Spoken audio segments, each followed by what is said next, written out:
प्यारे बच्चों नमस्कार। आप सभी का स्वागत है हम सभी के प्यारे से YouTube channel RBSC physics classes पर। और हम पढ़ रहे हैं चैप्टर नंबर 3। अभी तो अपन इसके कितने भी लेक्चर कर लिए, 6 लेक्चर कर लिए, ठीक है। और अब आज पढ़ने वाले हैं विद्युत क्षेत्र एवं विद्युत विभव में संबंध। संबंध बच्चे होता है डीवी बराबर minus E vector dot D are. क्या होता है? डीवी बराबर minus E vector dot D R vector. ये आता कैसे, कैसे आता है, क्यों, कब, कैसे, कब, क्यों, कैसे, इसको जानने के लिए आप आगे वीडियो देखिए। तो आइए बच्चों, विद्युत क्षेत्र एवं विद्युत विभव में संबंध। तो देखिए अपन मान लेते हैं कि यहाँ पर एक कोई क्यू आवेश रखा है, यहाँ पर कोई कैपिटल क्यू आवेश रखा है और इससे इसके विद्युत क्षेत्र में कोई दो बिंदु, इस कैपिटल क्यू आवेश के विद्युत क्षेत्र में कोई दो बिंदु मान लेते हैं ए और बी कोई दो बिंदु है, ए और बी कोई दो बिंदु, और ए पर एक आवेश रखा है मान लो क्यू नोट, ए पर कोई आवेश रखा हुआ है क्यू नोट। अब देखिए ये ऐसे इसको बोल देते हैं कि ये आवेश है तो इसका विद्युत क्षेत्र होगा इसके इधर, इसका क्या होगा ई वेक्टर विद्युत क्षेत्र, यानी जो ये क्यू नोट आवेश है वो इस क्यू आवेश के विद्युत क्षेत्र में रखा हुआ है।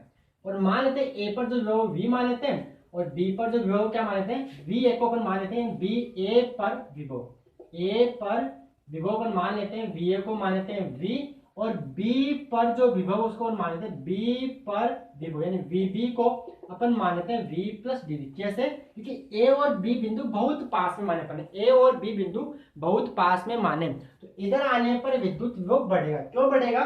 क्योंकि इधर आने पर आवेश के पास आ रहे हैं, दूरी घट रही है, दूरी घट रही है तो विद्युत विभव के मान में क्या होगी? वृद्धि होगी।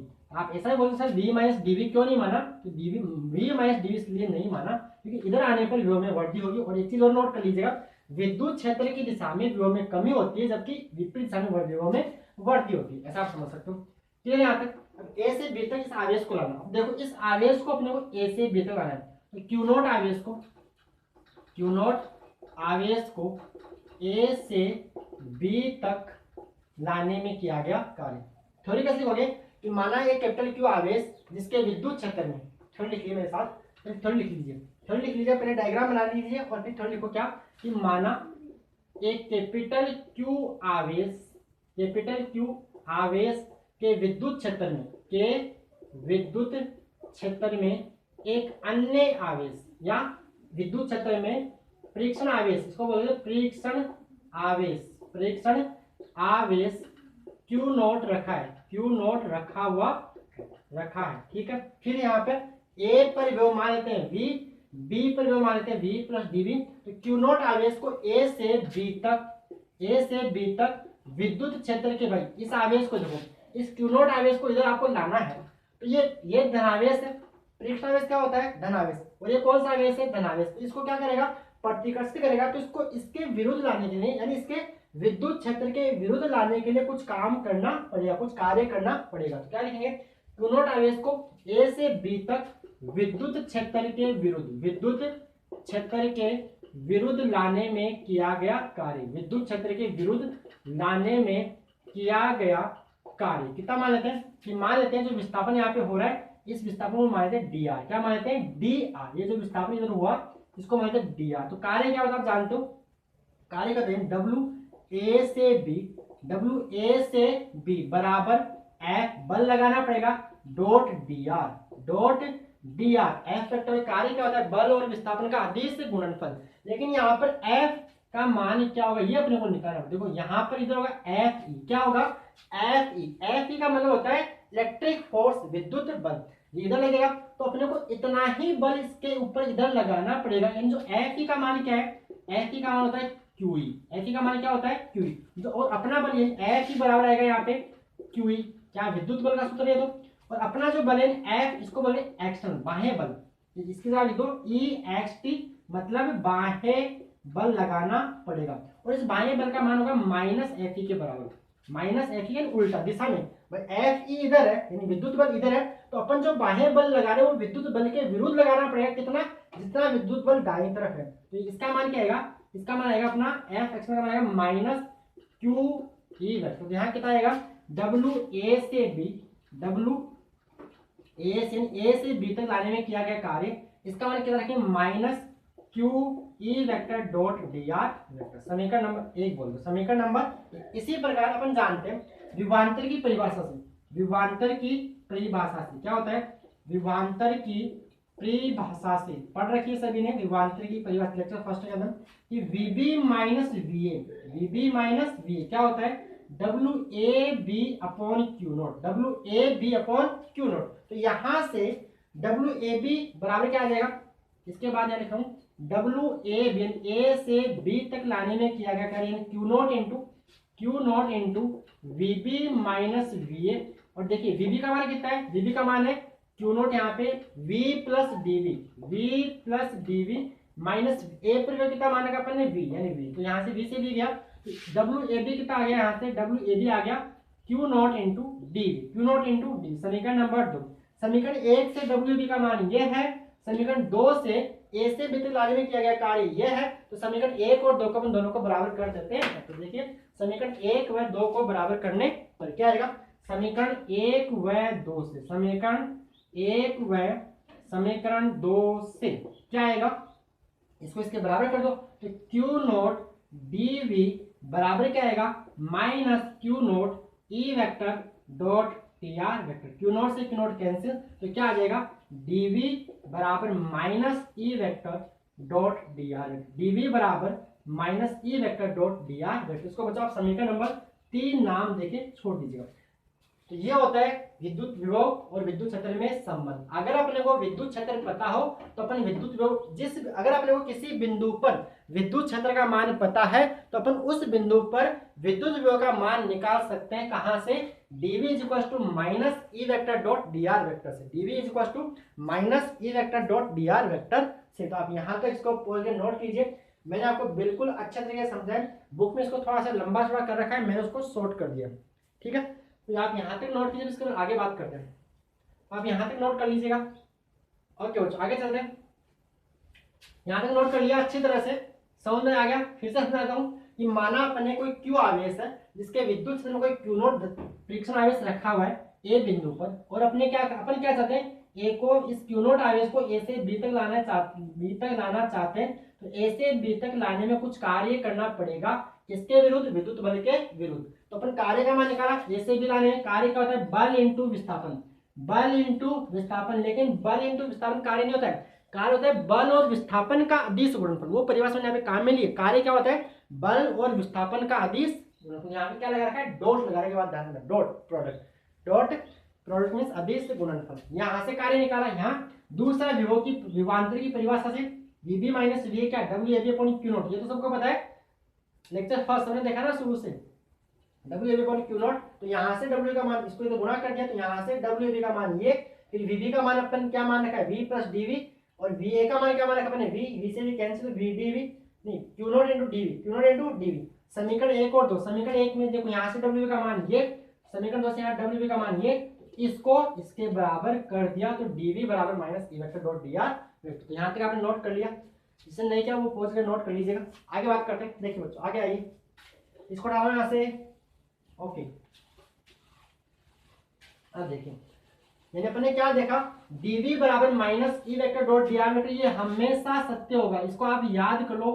dv बराबर minus E vector dot D R vector, dv बराबर minus E vector dot D R vector. अब देखिए समीकरण 3 का अपन ऐसा लिख दो, आपने यहाँ तक लिख लिया होगा। अब इसी के बाद में लिख रहा हूँ dv बराबर, ये लिख रहा हूँ, आप मैं लिख रहा, मैंने लिख दिया वापस दोबारा, minus E vector dot D are, dv बराबर minus E vector dot D R vector.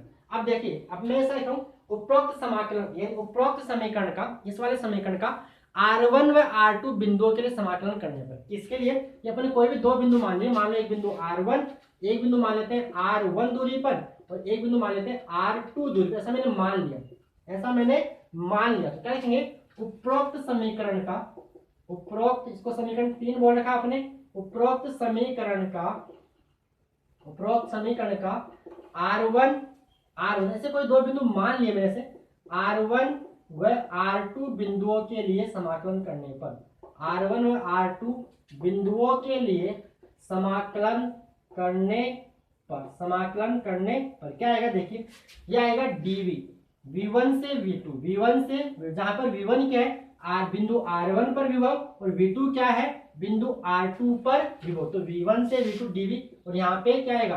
R1 से R2 minus E vector dot D R vector, जहां V1 क्या है, R1 पर विभव है, R1 पर विभव, और V2 क्या है, R2 पर विभव है, R यानी बिंदु R2 पर विभव। क्लियर आता है? ये क्या बन जाएगा, देखिए ये बन जाएगा dv का समाकलन v, यानी V1 से V2, यहाँ पर देखिए माइनस तो आ गया बाहर, तो क्या बना R1 से R2 ई vector dot D R vector, तो क्या बन जाएगा V2 माइनस V1 बराबर माइनस R1 से R2 ई vector dot D R vector. ठीक है यहाँ तक? अब मान लेते हैं कि माना कि बिंदु R1 अनंत पर है, मान लिया से माना कि बिंदु R1 अनंत पर है। कहां पर है, अनंत पर है, और अनंत का विभव अपन कितना मानते हैं, 0 मानते हैं। कितना मानते हैं, 0। और अपन अनंत पर विभव कितना मानते हैं, अनंत पर विभव 0 मानते हैं। याद करना अच्छी तरह से, अनंत पर विभव कितना होता है, अनंत पर v बराबर 0। तो यहां से R1 कहाँ गया, अनंत पर, बिंदु कहाँ गया, V1 कहाँ गया, अनंत पर, तो अनंत का विभव कितना होगा, 0। तो V1 का मान कितना हो जाएगा यहाँ पे, 0। और V2 को कोई सामान्य बिंदु मानने पर, V2 को कोई सामान्य बिंदु R मानने पर, कोई सामान्य बिंदु R मानने पर, ये बात समझ में नहीं आ रही है, आ रही है कि नहीं आ रही? ये जो R2 है उसको कोई भी जनरल बिंदु आप R मान लो, इस R2 को कोई सामान्य बिंदु आप R मान लीजिए, तो इसको क्या लिखेंगे अपन, V2 को लिख देंगे सिंपल V, V2 को लिख देंगे सिंपल V, यानी V2 बराबर लिख देंगे सिंपल V। तो क्या बन जाएगा, V बराबर माइनस अनंत से R E vector dot D R vector, ये इसका समाकलन रूप है। V बराबर ये फॉर्मूला याद कर लेना, V बराबर माइनस अनंत से R E vector dot D R vector, V बराबर माइनस अनंत से R E vector dot D R vector. Clear है यहाँ तक? एक फॉर्मूला नंबर, इसको आप समीकरण नंबर 4 बोल दीजिएगा। यानी ये होता है विद्युत विभव और विद्युत क्षेत्र में संबंध। अपन इस फॉर्मूले को काम में लेंगे गोलीय कोष के कारण, गोलीय चालक गोलीय कोष, अचालक गोलीय कोष, अचालक गोले, इन सभी कारण विद्युत विभव का मान निकालेंगे विद्युत क्षेत्र को काम में लेते हुए। तो आप ये फॉर्मूला ढंग से याद कर लेना, V बराबर minus infinity to R E vector dot D R vector, समीकरण नंबर 4। ठीक है यहाँ तक? इसको आप पढ़ के नोट कर लीजिएगा। ठीक है, आगे इसमें एक टॉपिक और बता दिए यहीं पे। अब देखिए, क्लियर है यहाँ तक? हो गया यहाँ तक? नोट कर लिया होगा आपने, नहीं क्या तो पॉज के नोट कर लो, और किसको उठाना है। अब देखिए, अब क्या देखने वाले, विद्युत विभव और विद्युत, यानी जब मान लो कि अगर विद्युत विभव दिया है, विद्युत आपको विभव का फलन दे रखा है, क्या दे रखा है, विभव का फलन, और अपने को विद्युत उससे विद्युत क्षेत्र का मान निकालना, तो कैसे निकालते हैं? देखिए मान लेते हैं कि मान लो विद्युत क्षेत्र वो परिवर्ती है, विद्युत क्षेत्र वो क्या है, परिवर्ती विद्युत क्षेत्र, मतलब वो परिवर्ती मतलब वो x y और z पर डिपेंड कर रहा है। ये विद्युत क्षेत्र वो परिवर्ती विद्युत क्षेत्र, मतलब वो x y और z पर डिपेंड कर रहा है। तो मान लेते हैं कि अपन ने कहीं किसी बिंदु पर विद्युत क्षेत्र का मान दे रखा है, ई वेक्टर दे रखा है, ई वेक्टर दे रखा है क्या, ex i के। एक चीज सुन लीजिएगा, अगर आपको विद्युत विभव और विद्युत क्षेत्र में संबंध स्थापित करने के लिए आता है तो आप यहीं तक करना, कहां तक, V बराबर माइनस अनंत से R E vector dot D R vector तक कर देना, आगे वाला मत करना। ठीक है, अब मैं इसी में आगे चल रहा हूं कि मान लो किसी बिंदु पर विद्युत क्षेत्र, आप बोलते किसी बिंदु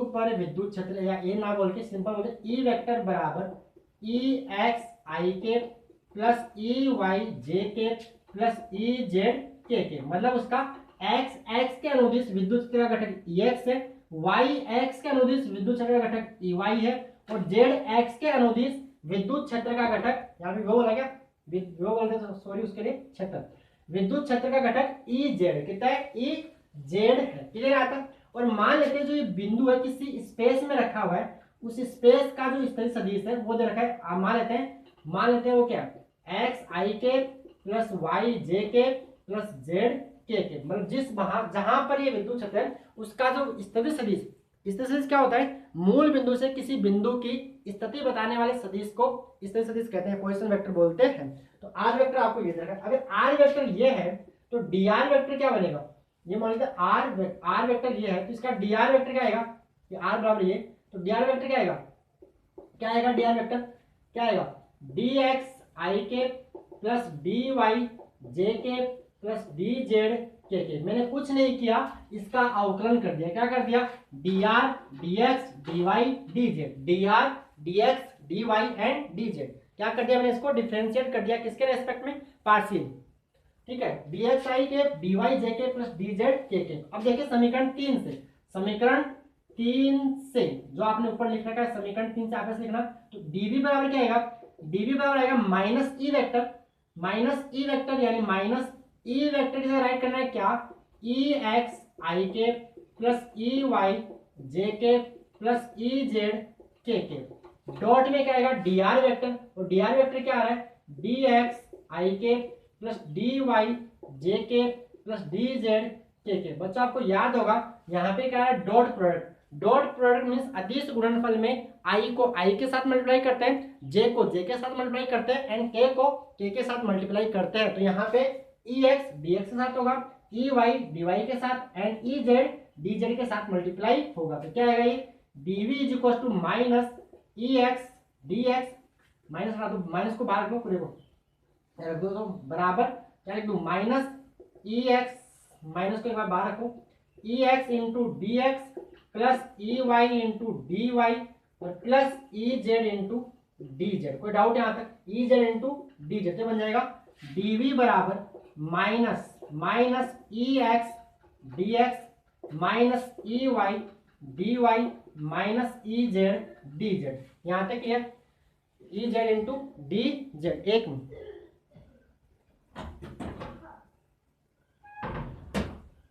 क्लियर यहाँ तक? तो देखिए यहाँ तक dv बराबर minus E X D X minus E Y D Y minus E Z into D Z. अब बच्चों ये जो समीकरण है इसको अपन पार्शियल डिफरेंशिएट करें। पार्शियल डिफरेंशिएट मींस आंशिक अवकलन, यानी इसको एक बार x के सापेक्ष अवकलन करेंगे, जब x के सापेक्ष इसका अवकलन करेंगे तो y और z को नियत मान लेंगे, और जब y के सापेक्ष करेंगे उस टाइम x और z को नियत मान लेंगे, और जब z के सापेक्ष करेंगे z के रेस्पेक्ट में इसका डिफरेंशिएशन अपन करेंगे उस टाइम अपन x और y को कांस्टेंट नियत मान लेंगे। तो क्या बनेगा? पहले देखिए, x के सापेक्ष आंशिक, पार्शियल हिंदी बोलते हैं, x के सापेक्ष आंशिक अवकलन करने पर, आंशिक अवकलन करने पर यहाँ पर क्या मानेंगे? वह y व z को नियत मान, वह y व z को नियत मान है। तो किसी भी नियत राशि का अवकलन, किसी भी नियत राशि का अवकलन क्या होता है? जीरो। कितना होता है? जीरो। तो क्या बन जाएगा? इसको बनेंगे डेल भी। क्या बनेंगे? पार्शियल के लिए डी की जगह अपन संकेत काम दें डेल, इसको बोलते हैं डेल। क्या बोलते हैं? डेल बोलते हैं। क्या बोलते हैं इसको? डेल। डी नहीं बोलेंगे, आंशिक अवकलन का जो संकेत है वो डेल होता है। क्या होता है? डेल। तो आएगा डेल वी। ठीक है, यहाँ क्या आएगा? Del V upon del X, del V upon del X बराबर क्या आएगा? Minus x. कैसे? डीएक्स का तो क्या हो जाएगा? Del X upon del X बन जाएगा, वो कितना हो जाएगा? एक। एक्स का एक्स के सापेक्ष कितना होगा? एक ही होगा। तो यहाँ से क्या हो गया? यहाँ से लोगों को मिला ई एक्स बराबर मिला minus del V upon del X. क्या मिला? ई एक्स बराबर में मिला minus del V upon del X. ठीक है, अगर आपको विभव का फलन दे रखा है तो आप उससे विद्युत समीकरण निकाल सकते हो। इसी प्रकार अगर मैं x और z को नियत मान लूंगा तो क्या आएगा मेरे पास? Del v upon del y बराबर माइनस का ई वाई आएगा। और इसी प्रकार में अगर x और y को नियत मान के z के सापेक्ष अवकलन करूंगा तो क्या आएगा? Del v upon del z is equal to minus E Z आएगा। यानी यहाँ से क्या बन जाएगा? विद्युत यहाँ से क्लियर हो गया कि इस बार एक बार अपने x के सापेक्ष किया तो y और z को नियत मान लिया, जब y के सापेक्ष करेंगे तो x और z को नियत मान लेंगे, और जब z के सापेक्ष करेंगे उस टाइम x और y को नियत मान लेंगे। ठीक है यहाँ तक? तो देखें इधर यहाँ तो ये जीरो गया ना, फिर से समझा रहा हूँ। x के सापेक्ष जब किया तो y और z को नियत मान लिया, तो नियत का अवकलन क्या होता है? किसी भी नियत राशि का अवकलन जीरो होता है, ये आपको पता है अच्छी तरह से। तो यहाँ अपन लिख देंगे इसी प्रकार, क्या लिखेंगे? इसी प्रकार क्या राइट करेंगे? इसी प्रकार ई वाई बराबर minus del V upon del Y व ई जेड बराबर लिख लो क्या आएगा? Minus del V upon del Z. ठीक है यहाँ तक? क्लियर यहाँ तक? अब इसको बुक में ग्रेडियंट यानी डेल संख्या ऐसा लिखा होता है वो मैं आपको बता देता हूँ। यहाँ तक आप नोट कीजिए, फिर आगे बात करते हैं। क्लियर यहाँ तक? अगर आपसे विद्युत विभव और विद्युत क्षेत्र में संबंध पूछा है तो आपको यहीं तक करना है। फिर से बोल रहा हूँ, माइनस अनंत से R E vector dot D R vector मैंने बुक के 2 चैप्टर मर्ज कर दिए एक साथ। मैंने आपका जो बुक का आपका जो पॉइंट नंबर 3.1 था, विद्युत क्षेत्र से विद्युत विभव, विद्युत क्षेत्र से विद्युत विभव और विद्युत क्षेत्र और विद्युत विभव में संबंध दोनों को मैंने एक साथ कंबाइन करके आपको बता दिया। क्लियर यहाँ तक? आप यहाँ तक नोट कीजिए, फिर आगे इसको अपन विद्युत के ग्रेडियंट के रूप में भी चेंज करने वाले हैं। यहाँ तक अब 18 इसको आपने इसको पॉज करके आप इसको नोट कर लीजिए। और क्या देखिए, अब आ जाइए इधर। ई वेक्टर क्या है देखिए, ई वेक्टर क्या है, अपन ने ई को क्या माना है, ई एक्स आई के प्लस ई वाई जे के प्लस ई जेड के ये मान रखा। देखो ई वेक्टर क्या बन जाएगा फिर से, ई एक्स का मान कितना आ रहा है, ई एक्स का मान आ रहा है minus del V upon del X I के, ई वाई का मान कितना आ रहा है माइनस, इसको मैं प्लस माइनस क्या आएगा, माइनस आएगा minus del V upon del Y, साथ में क्या आ रहा है जे के, और ई जेड का मान कितना आ रहा है minus del V upon del Z into K. सबसे माइनस बाहर आ रहा है, सबसे माइनस बाहर आ गया तो माइनस को बाहर ले लिया, और सबसे वी बाहर आ गया तो आई डेल अपॉन डेल एक्स, मैंने इस आई को आगे लिखा, इसी प्रकार इस जे के को मैंने आगे लिखा, तो क्या बचा, ये बचा डेल अपॉन डेल वाई, इसी प्रकार मैंने यहाँ पे के को आगे लिखा, क्या बचा डेल अपॉन डेल जेड बचा।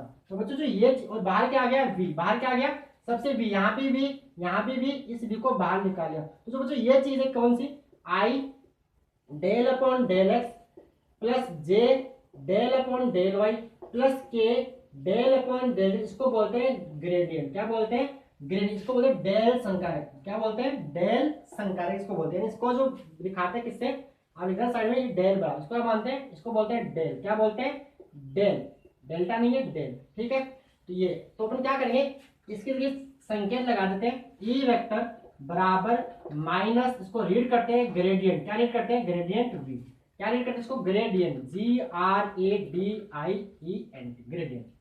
क्लियर यहाँ तक? विभव प्रवणता, विभव प्रवणता क्या होती है, D V by D R, D V by D R, दूरी के साथ विभव में परिवर्तन की दर। यहाँ पे टर्म भी आती है, मैं दिखा दूंगा अभी आपको, आप यहाँ तक नोट कीजिए, तो ये आपका कंप्लीट हो गया। क्लियर यहाँ तक? आगे बात करते हैं, हेडिंग डाल लीजिए विभव प्रवणता। देखिए यहाँ पे, यहाँ तक क्लियर है, क्लियर, ओके। आगे आइए, एक हेडिंग डाल लीजिए विभव प्रवणता। क्या विभव प्रवणता, पोटेंशियल ग्रेडियंट। तो क्या बोलते हैं, dv बराबर minus E vector dot D R vector, dv बराबर minus E vector dot D R vector. अगर मैं यहाँ से डॉट को हटाऊं तो क्या बन जाएगा, dv बराबर minus E D R cos theta, dv बराबर ई डी आर कोस, अगर थीटा को अपन क्या मान ले 0 डिग्री, तो क्या बन जाएगा dv बराबर minus E D R, dv बराबर माइनस ई डी आर। कैसे, कोस 0 कितना होता है 1, तो ई का मान ऐसे क्या आएगा minus dv by D are, dv by D are. इसको बोलते हैं विभव प्रवणता। क्या बोलते हैं इसको, इसको बोलते हैं विभव प्रवणता। क्या बोलते हैं विभव प्रवणता, दूरी में साथ, दूरी के साथ विभव में परिवर्तन की दर, दूरी के साथ विभव परिभाषा, विभव प्रवणता। आप हेडिंग डाल लीजिए विभव प्रवणता और परिभाषा नोट कर लीजिए। क्या लिखोगे, विभव में दूरी के साथ परिवर्तन की दर को, विभव में दूरी के साथ लिख लीजिए पेन लेके, विभव में दूरी के साथ परिवर्तन को विभव प्रवणता कहते हैं। विभव में दूरी के साथ परिवर्तन की दर को, फिर से बोल रहा हूं, विभव में दूरी के साथ परिवर्तन की दर को विभव प्रवणता, पोटेंशियल ग्रेडियंट कहते हैं। और यहाँ पर माइनस चिन्ह ये बता रहा है कि दूरी बढ़ने के साथ विभव में कमी, माइनस क्या बता रहा है यहाँ पे, दूरी बढ़ने के साथ विभव में कमी होगी।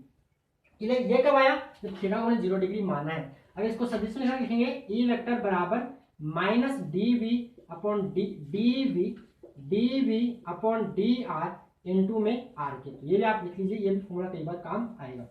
ठीक है, यहाँ तक आई हो, आपको बातें सारी समझ में आई होगी।